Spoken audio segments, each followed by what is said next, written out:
Bonjour amis téléspectateurs et téléspectatrices de la RMB TV. Nous sommes à votre 14e émission de votre émission 5 Éducation, présentée par votre ami Thierno Ngom, sous l'invitation de M. Ndiaye, professeur de philosophie, et de M. Bodian. Professeur, bonjour. Oui, bonjour, M. Ngom. Je vous remercie de m'avoir invité. Pour le penseur malien Massa Makan Diabaté, il avait dit ceci: la poule cherche dans les terreaux et fouille dans les immondices, mais n'offre à ses petits que ce qu'elle décèle de meilleur. J'ose espérer qu'après cette émission-là, ceux qui nous suivent pourront dire qu'ils ont eu le meilleur. Merci. Merci beaucoup. M. Dramé, bonjour. Bonjour M. Ngom. Comme d'habitude, j'ai l'honneur vraiment d'avoir à mes côtés mon doyen, mon cher professeur M. Ndiaye, à qui je voue un respect incommensurable. Je pense qu'aujourd'hui les élèves vont apprécier. Inch'Allah. D'accord. Avant de commencer, nous allons passer à la régie pour les passer nos salutations à nos caméramans et le responsable moral, Thierno Laurent Mendy, ainsi que l'ensemble des personnes de la RMB TV. Donc, Moussa Ndiaye, le thème d'aujourd'hui sera sur quoi? Bon, ce thème d'aujourd'hui portera sur la nature et la culture. Un thème qui est assez fréquent et qui sort souvent au bac et qui pose véritablement des problèmes à des équations, mais qui sont loin d'être insolubles, que nous allons donc essayer de prendre en charge cet après-midi. D'accord. Donc, après votre explication, il y aura des questions sur la table que vous allez essayer de nous répondre. Et bien donc, sûr, on vous laisse le temps d'expliquer. Bien sûr. D'accord. Allez-y. Donc, mais M. Dramé, qui m'a donc précédé, a eu à bien parler de la philosophie, qui est une matière extraordinaire, ça vous le savez. Mais moi, je vais utiliser un langage assez barbare pour qualifier la philosophie. Elle est la science du n'importe quoi. La philosophie est la science du n'importe quoi. Cela veut dire quoi? Elle pense à tout, la philosophie. La philosophie pense la mort. La philosophie pense la vie. La philosophie pense l'amour. Elle pense le langage, le travail, la conscience, l'inconscient, la liberté. Elle pense l'art, elle pense le beau. Mais au-delà de toutes ces questions, une seule question en réalité mérite la peine d'être posée. C'est la question suivante: qu'est-ce que l'homme? Voilà la seule question en réalité qui pose la peine, et donc qui mérite la peine d'être posée. La question suivante: qu'est-ce que l'homme? Qu'est-ce que l'homme? Ça a été la préoccupation de Socrate. On a aussi l'anthropologue Emmanuel Kant, qui nous a aussi, dans son anthropologie, d'essayer donc de nous parler de l'homme à travers ces 4 questions que tout le monde connaît. C'est-à-dire, donc, que puis-je espérer, que dois-je faire, que me permet d'espérer, mais sur la question suivante: qui suis-je? L'homme, Eriguel nous le définit. Eriguel, pour lui, l'homme est un être complexe, nous dit-il. L'homme est un être complexe. Lui, sa définition, elle est très simple. L'homme est un être complexe. Quand il nous dit ceci: l'homme est un être vivant, nous dit-il, comme tous les autres êtres vivants.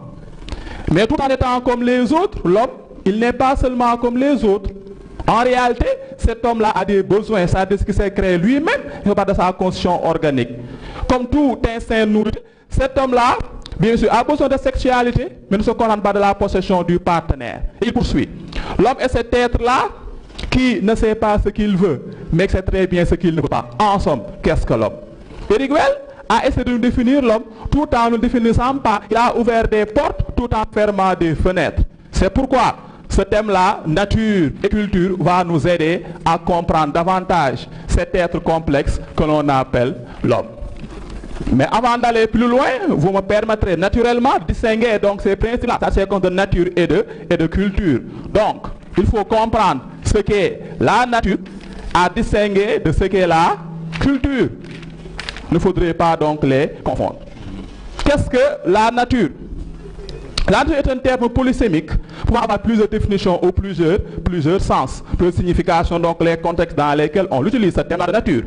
On a la nature comme milieu physique, c'est l'espace géographique, le cadre dans lequel nous partageons avec les animaux et les végétaux. N'est-ce pas? On a la nature maintenant comme ce qui est inné. Car ce mot-là, étymologiquement, pour un terme de latin, donc, du terme latin qui signifie nature, c'est ce qui est inné. Maintenant, qu'est-ce qui est inné? Deux réalités le sont. Ce que l'homme, donc, apporte en venant au monde. Qu'est-ce qu'il apporte en venant au monde? C'est surtout son corps et seulement son corps. Quand on parle de corps, ici, on fait référence à l'animalité. on fait référence aux instincts, je vais sur ça après, l'animalité. Et René Descartes nous le dit, le corps est une machine incapable de penser car il est constitué de chair et d'os, je vais sur ça après. Et qu'est-ce qu'il est? C'est que l'homme trouve sur place à sa naissance. Un enfant qui vient de naître, mais va trouver sur place un espace qu'il n'a pas eu à créer, donc on appelle donc la nature. La nature aussi rappelle le terme d'essence. Maintenant, quand je dis essence, ne pensez pas comme les Peuls. Quand je dis essence, ne parlez pas de kérosène, ne parlez pas de gasoil, mais parlez-moi plutôt de définition. De définition. C'est pourquoi, quand on parle donc de nature humaine, là on veut que vous, ou on veut que nous définissions l'homme, mais chose qui n'est pas du tout aisée, car n'oubliez pas mes explications, donc ce que j'avais dit tout à l'heure, c'est que l'homme est un être complexe. Je reviens sur ça après. Oui. Donc ce terme de nature-là n'est pas comme avec l'idée de culture. On a la culture au plan agricole, n'est-ce pas? La culture du riz, du manioc, de l'arachide, de la canne à sucre. On a la culture, comme bien évidemment la culture au plan anthropologique, et bien la culture sociale. Mais avant cela, n'oubliez pas, on a la culture comme ce qu'on appelle un ensemble de connaissances, donc à la culture générale. Donc d'où le sujet suivant, l'homme est un être cultivé. L'homme est un être cultivé. C'est le fait d'avoir des connaissances certifiées dans pratiquement beaucoup de domaines. Mais surtout ces deux formes culturelles-là doivent nous interpeller particulièrement. C'est la culture au plan social et la culture au plan anthropologique. Donc, les élèves doivent se concentrer sur ces deux formes-là culturelles. Au plan social, Taylor nous le définit. La culture est un ensemble qui est constitué donc de coutumes, de mœurs, de traditions, de langage, transmissible surtout de génération en génération. Vous me demandez, M. Diaz, je vous demande, je suis Bambara, par exemple. C'est que mon père l'est, c'est que mes grands-pères l'étaient. Et qu'est-ce qu'on m'a légué? La culture Bambara. Je dis par là, on m'a transmis le langage Bambara, les valeurs Bambara, la tradition Bambara, le langage, bien évidemment, je l'ai tantôt dit.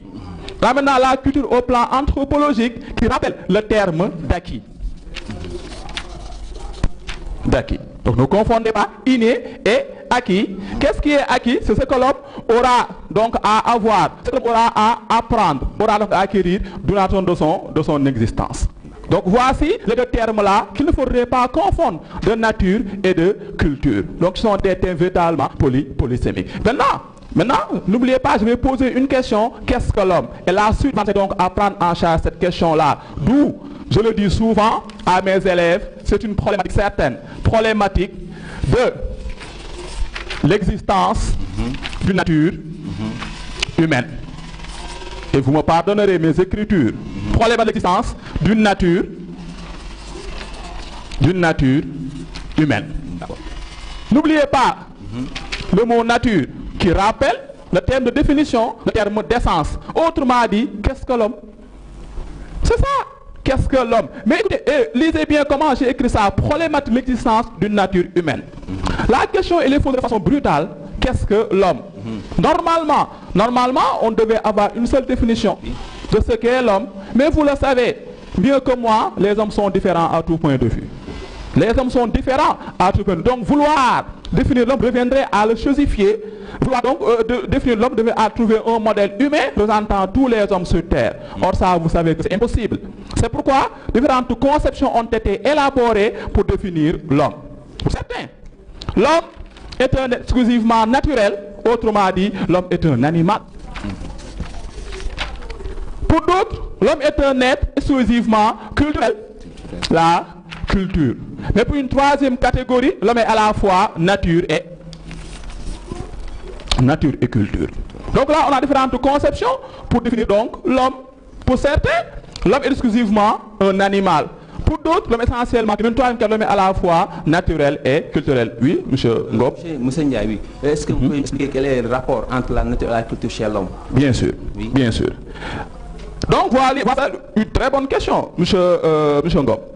L'homme est un être exclusivement naturel. Vous dites quoi? Quand on dit que l'homme est un animal, ce n'est pas sur le plan physique. Non. Non. L'homme n'a pas de cornes. L'homme n'a pas de queue. L'homme n'est pas quadrupède. Il faut comprendre ça. Mais quand on dit que l'homme est un animal, c'est sur le plan gestuel, sur le plan comportemental et sur le plan factuel. Regardez ce qui se passe dans ce monde. On a les guerres jusqu'à présent qui existent. C'est pourquoi, n'oubliez pas donc c'est dit, donc notamment dans Léviathan quand il dit que l'homme est un être naturellement mauvais. L'homme naturellement, nous dit-il, méchant, nous dit-il. Donc tout ce qu'il fait, tout ça à quoi il pense, se rapporte à cette méchanceté-là, à cette sauvagerie-là, à cette animalité. Faut le dire, malaise dans la civilisation. Malaise dans la civilisation. Regardez un peu le titre. Malaise dans la civilisation. Pour lui donc, la civilisation, elle est malade. Pour lui, la civilisation, donc, elle est chaotique. Elle est chaotique. Nous sommes au 21e siècle, mais on a toujours le terrorisme qui existe. On a les viols qui existent. On a les kidnappings qui existent. On a des choses qui, bien sûr, que la morale et la décence ne peuvent pas concevoir, qui jusqu'à présent existent sur Terre. Alors qu'on dit que l'homme est civilisé. Mais pour son antagoniste toujours, Jean-Jacques Rousseau, dans du contrat social, l'homme est naturellement bon. Bien sûr. Un enfant qui vient de naître, mais ne connaît pas la méchanceté, M. Dramé. Non, xale bi soo ko juddu léegi boo ko xoolee mu reetaan la boo ko dóoree mu reetaan la boo ko ñoppatee mu reetaan la. Ne connaît pas la méchanceté. Mais Rousseau nous dit, c'est en réalité la société qui le déprave. C'est la société qui le pervertit et qui le corrompt et qui le transforme en un homme. D'où de perfectibilité de Jean-Jacques Rousseau. Que cet homme-là doit être perfectionné, doit être civilisé et éduqué. Et Kant le dit, l'homme, à ça ne s'en est absolument rien du tout. Il faut qu'il soit civilisé, il faut qu'il soit domestiqué, il faut qu'il soit mis dans un cadre culturel qui le prenne donc en charge. Le cadre culturel là, c'est tout simplement donc la société, à travers l'éducation, à travers l'apprentissage, à travers donc beaucoup de choses qui font de cet homme-là un être qui mérite le qualificatif d'homme. C'est pourquoi il le dit, on ne naît pas homme, mais on le devient. On le devient grâce à l'éducation, on le devient grâce à la culture, on le devient grâce à la socialisation, on le devient grâce à la formation. Mais n'oubliez pas Diderot qui nous dit que l'homme est à la croisée des chemins entre la nature et la culture. Je donne l'exemple du langage.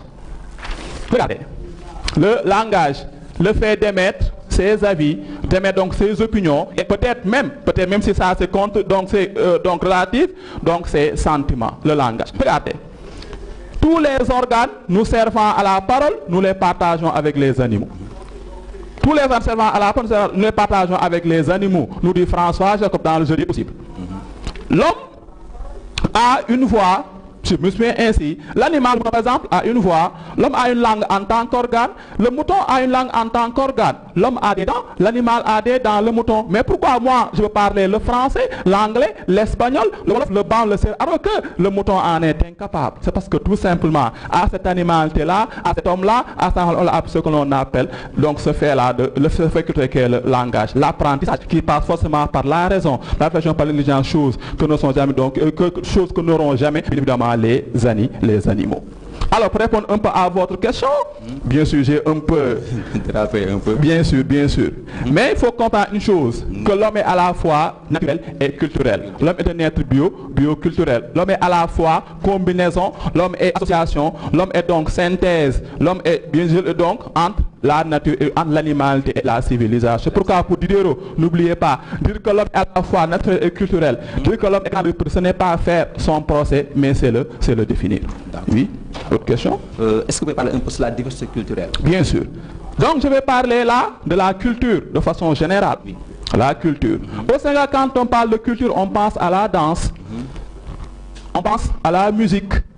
Ça c'est très, en fait, c'est très péjoratif pour définir la culture.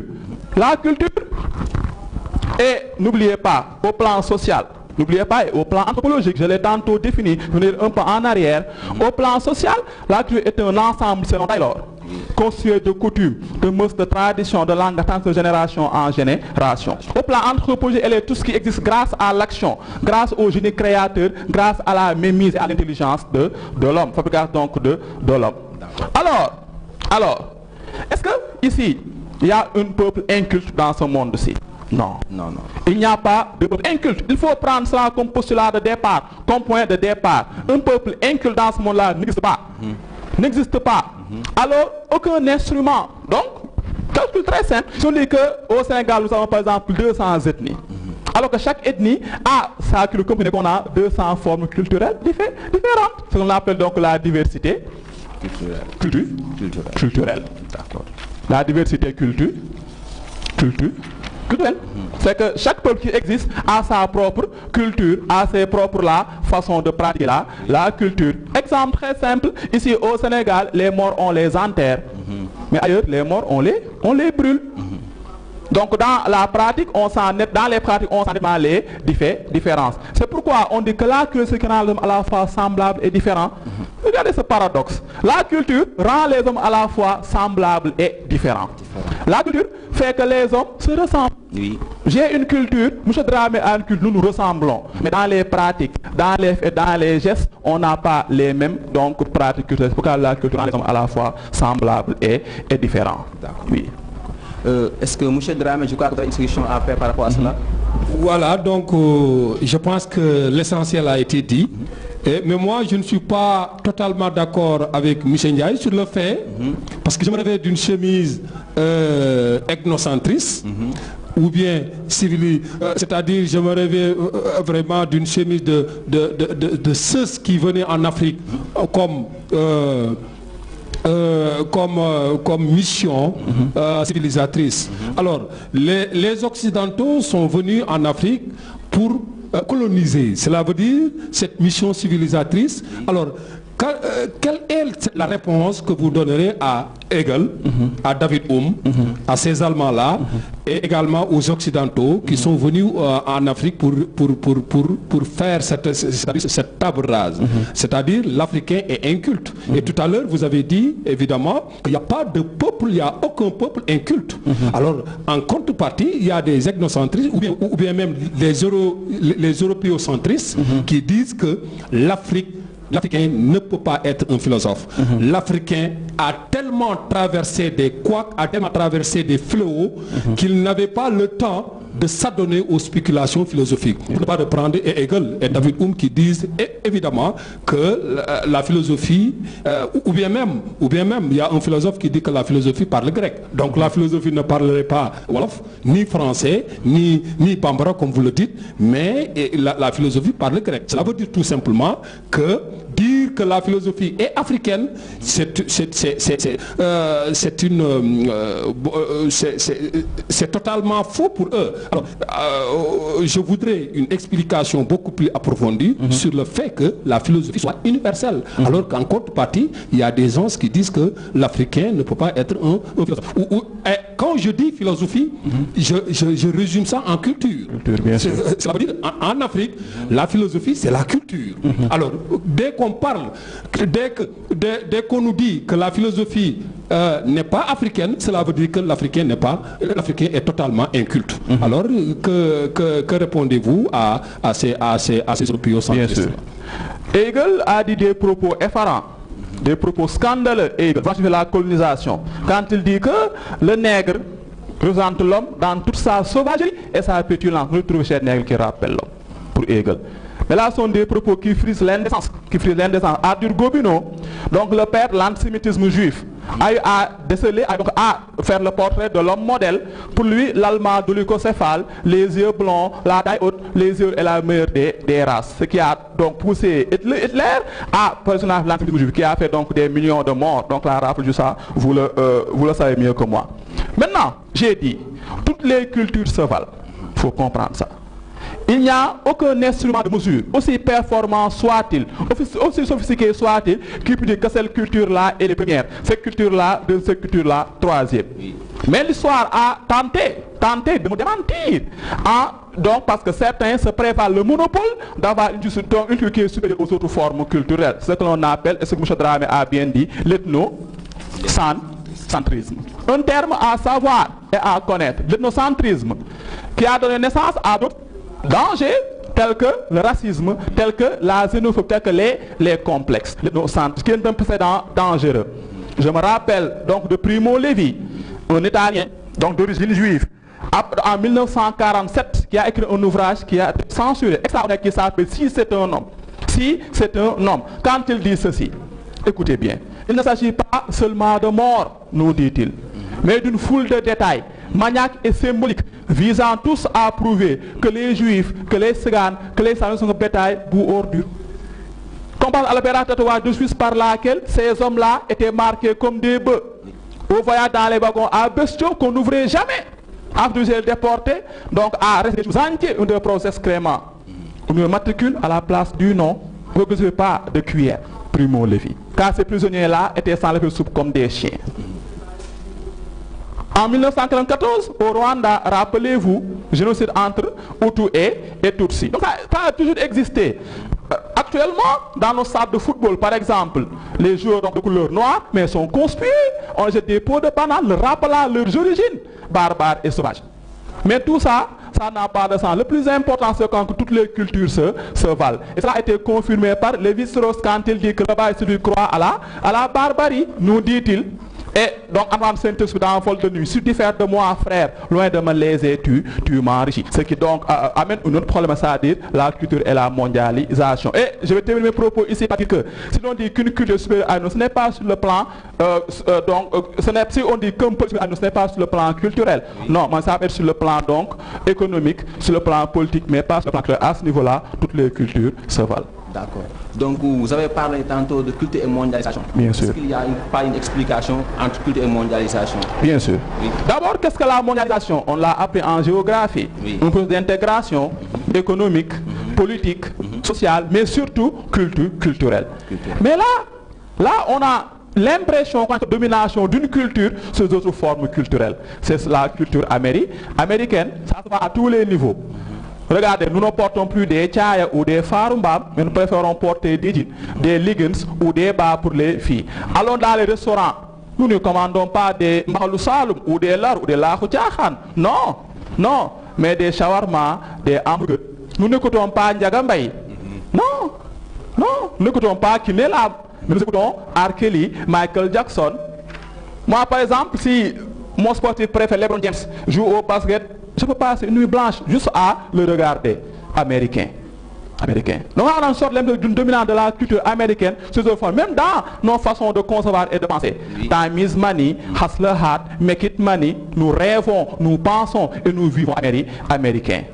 Mais cela peut amener un précédent dangereux, ce qu'on appelle la culturation.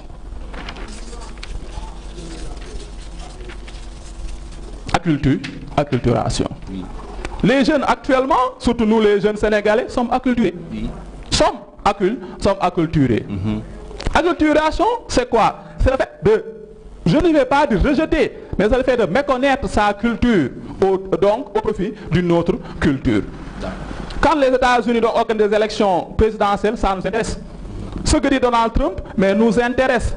N'est-ce pas? Le salaire de LeBron James, nous tous, nous les savons, ce qu'ils perçoivent en termes là de salaire. Mais nous ne connaissons pas Cheikh Anta Diop, nous ne connaissons pas Seigne Touba, nous ne connaissons pas El Hadj Malick, nous avons perdu nos références et nos valeurs. Ce qu'on appelle acculturation. Imaginez, regardez un étudiant qui a son bac, qui part en France. Un an après, il revient. Acculturation. Quand je parle français et que je fais une faute, mais les gens vont se moquer de moi. Alors que l'idéal serait que je parle Wolof partout et toujours. C'est ma langue maternelle, c'est ce que je connais. On appelle l'acculturation. Et pour la combattre, malheureusement, cette acculturation-là est un position de la vérité. On ne peut retourner en arrière, c'est impossible. Car le monde est tel que nous sommes dans un cadre véritablement mondialisé. Qu'est-ce qu'il faudrait faire? Senghor nous donne la solution, avec ce qu'il appelle le métissage ou le brassage culturel. Métis, là niveau du donner du recevoir, métissage ou brassage culturel. Un sérère doit être un véritable sérère dans les gestes, dans la pensée, même dans le port vestimentaire. Mais ça ne l'empêche pas de s'ouvrir aux autres. Cela le grandit, cela le réconforte et ça le fortifie véritablement. Je crois que M. Ndrame avait quelque chose à dire. Voilà, donc je pense que les points ont été très bien expliqués. Donc je vais, si M. Diaye me le permet, je vais essayer de faire un petit résumé en Wolof et en français. Avant d'entamer ce petit résumé, il y a une dernière question qui est sur la table. D'accord, allez-y, posez-la. Est-ce que vous pouvez parler un peu entre la culture chez l'animal? Est-ce qu'il y a culture chez l'animal? Quand on parle de culture, pensez exclusivement, uniquement et seulement à l'homme. L'animal ne réfléchit pas. Et pourquoi, professeur, il y a cette exclusivité? Pourquoi la culture est l'attribut exclusif de l'homme? Bien sûr. Car l'homme a ce que l'animal n'a pas jamais. C'est la raison. La raison. Ce qui distingue l'homme de l'animal, c'est la raison. Pour Émile Durkheim, même les animaux domestiques possèdent une faible part d'éducation elle-même de l'instinct. Tout est instinctif chez l'animal. Je dis souvent, l'animal n'a rien à apprendre. L'animal n'a rien à apprendre. Xar muy du léegi nga tourner gis ko muy dox gis ko muy mbee gis ko muy mbëkkee 3 mois après mu def naka sudul noonu. Vous me pardonnez l'expression waaw xar mais nit bu juddoo il lui faut du temps foog mu jàng la raison. La raison. Alors quand on parle de culture, pensez à l'éducation, pensez à la formation, pensez à l'instruction, pensez à la civilisation, pensez exclusivement et seulement à l'homme. Et ça se manifeste à travers le langage et bien évidemment le travail. Même là encore, les animaux parlent et les animaux travaillent. Mais il y a une différence entre le langage humain et le langage animal. Il y a une différence entre le travail humain et le travail animal. Sachez que c'est l'homme de l'animal, c'est uniquement la raison. Uniquement la raison. À part ça, tout ce que fait l'animal. Xar day lekk, nit ki day lekk, mais nit ki di lekkee ak formule ak nomi lekkee, xar du lekkee loolu. D'accord. J'interviens un peu en haut parce que da ngay jël raison nga attribuer ko à l'homme. Et les animaux n'ont pas de raison. Raison pour laquelle ñoom duñ def yenn affaire yi nit di def. Mais di fa l'homme en tant que tel mu def li nga xamante ni bàyyi moo du ko def. Léegi loolu noonu est-ce que nit ki mu ngi dem ak xelam. C'est pourquoi pour Nietzsche, dans Ainsi parle Zarathustra, jadis l'homme était un singe. Il est plus sain que n'importe quel singe. Je donne un exemple souvent. Chez moi, là-bas, à Petit Mbao, à Pelgue, une fête de 8 ans, c'était en 2015 ou 2016, je crois, une fête de 8 ans, avait été kidnappée par son oncle, bastonnée, violée, ligotée, tuée, puis j'étais dans une fosse septique. C'est extraordinaire. C'est extraordinaire. Parfois, vous voyez, par exemple, on vous dit, un marabout tel ou bien un imam tel a eu faire des actes contre nature avec ses enfants. Regardez un peu, c'est que ça. Un professeur tel a eu bien sûr, n'est-ce pas, mais vous n'en faites pas partie naturellement. Regardez un peu l'image, un professeur qui est censé incarner la droiture, n'est-ce pas, la rigueur, mais qui commet des actes véritablement bannis par la mort et par la société, mais aussi par la religion. Donc cette animalité-là nous poursuit. Cette animalité-là, elle est en nous, elle sommeille en nous, et jamais elle ne va disparaître. Seulement elle est camouflée par la raison et par la culture. C'est pourquoi, pour Kant, en chaque homme un animal qui ne disparaît jamais, qui ne disparaîtra jamais, véritablement. Ok, monsieur Dramé. Je pense que je peux faire de manière ramassée le compte rendu ou bien le résumé de ce que notre cher professeur nous a présenté aujourd'hui. Et je sais qu'il n'a pas donné toutes les informations, donc nous sommes contraints par le temps, mais pour l'essentiel, c'est que élève lu mu war a xam ci nature ak culture, c'est très simple.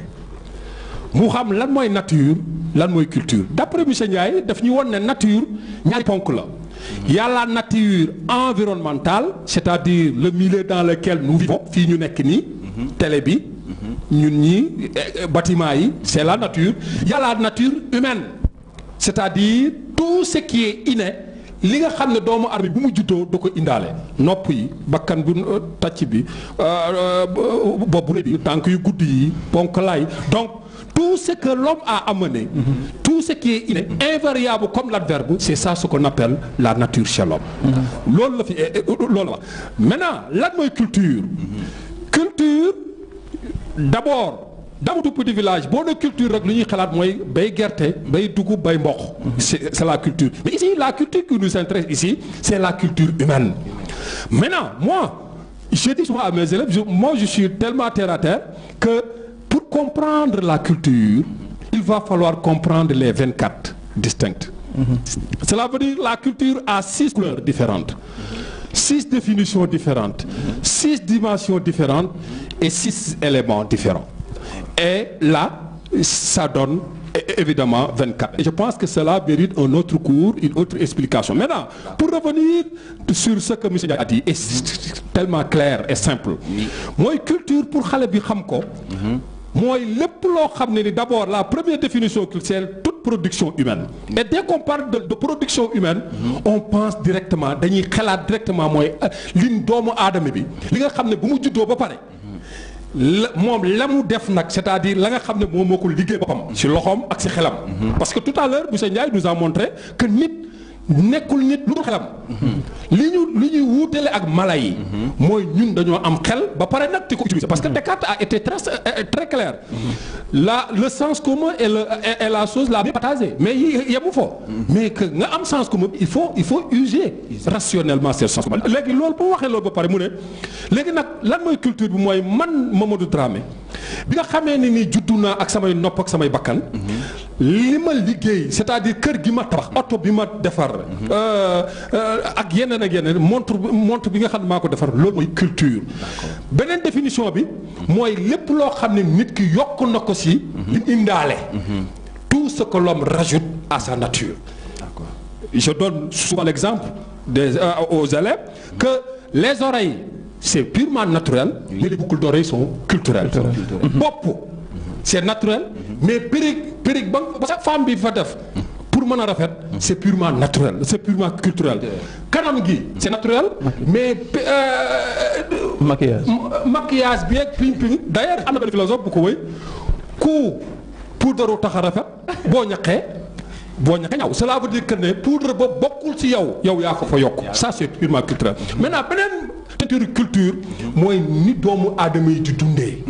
ku nekk am na façon boo dundee mooy la mode de vie ce qui différencie ce qui particularise et ce qui identifie la personne c'est-à-dire une société par rapport à l'autre d'où fi mu waxee la diversité culturelle. foofu fi ñu mën a wax foofu mooy xam nga solo bi mu am mooy élève bi waru toog sax naan nature culture mu si parceriser mbala jël ay 40 pages di ko non lu ci war a xam mooy lan mooy nature lan mooy culture doomu aadama bi lan moo def doomu aadama bi kese moo culturel parce que xelam la maintenant culture yi lu tax mu différencier lu tax séeréer bi am culture am bambara bi am culture am c'est ça la diversité maintenant est-ce que am na nit doomu aadama boo xam ne amul culture mu ne déedéet parce que ku si nekk am nga xel te ku am xel am na dundee te foo dundee si biir nit yi ngay dundee te boo demee bay tudd si biir nit ñi am na règle am na manière am na mode am na loo fa def am na loo fa yokku puisque nag yokk nga fa def nga fa am na loo ne yaa ngi dund si biir nit ñi rek tu es culturel.